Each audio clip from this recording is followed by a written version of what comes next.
বক্সনগর বিধানসভা কেন্দ্রের উপনির্বাচন উপলক্ষে বক্সনগর এবং ধনপুরে রাজ্য নেতৃত্বদের দিয়ে প্রচারে নেমেছে বিজেপি।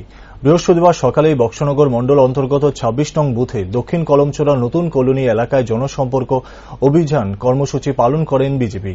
এই জনসম্পর্ক অভিযানে উপস্থিত ছিলেন বিজেপির রাজ্য সভাপতি রাজীব ভট্টাচার্য, বক্সনগর বিধানসভা কেন্দ্রের মনোনীত প্রার্থী তাফাজ্জল হোসেন সহ অন্যান্যরা। এই জনসম্পর্ক অভিযান শেষে একজন কার্যকর্তার বাড়িতে একটি যোগদান সভা অনুষ্ঠিত হয়। এই যোগদান সভায় ১৫ পরিবারের ৪৯ জন ভোটার ভারতীয় জনতা পার্টি দলে যোগদান করেন। নবাগতদের দলীয় পতাকা দিয়ে বরণ করে নেন বক্সনগর কেন্দ্রের মনোনীত প্রার্থী তাফাজ্জল হোসেন এবং বিজেপির রাজ্য সভাপতি রাজীব ভট্টাচার্য।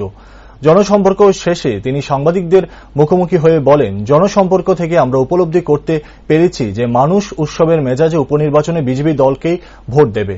এই উপনির্বাচনে উন্নয়নের স্বার্থে ভারতীয় জনতা পার্টিকে জয়ী করবে, এটাই আমরা নিশ্চিত।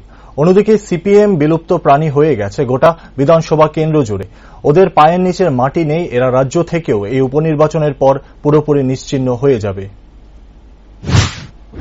মানুষের মধ্যে ব্যাপক উৎসাহ উদ্দীপনা রয়েছে।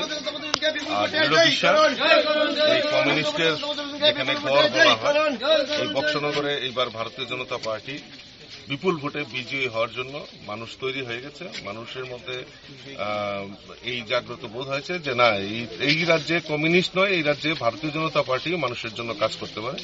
তাই মানুষের প্রতি পূর্ণ আস্থা এবং বিশ্বাস রয়েছে। জনগণ তৈরি হয়ে গেছে। আগামী ৫ই সেপ্টেম্বর ভারতীয় জনতা পার্টির পক্ষে ভোট করবেন ওরা, এবং ৮ তারিখের রেজাল্টে আমাদের ভারতীয় জনতা পার্টির প্রার্থীরা জয়ী হবে। বিরোধী সিপিএম এর কেমন প্রচার দেখছেন আপনারা? যে সিপিএম বিলুপ্ত প্রাণী, আমাদের মোদিজি কংগ্রেস হটাও, ভারতবর্ষ থেকে কংগ্রেস হটাও যে স্লোগান, আর আমরা ত্রিপুরা রাজ্যে কমিউনিস্ট হটাও, এই কমিউনিস্ট বিলুপ্ত প্রায় হয়ে যাচ্ছে।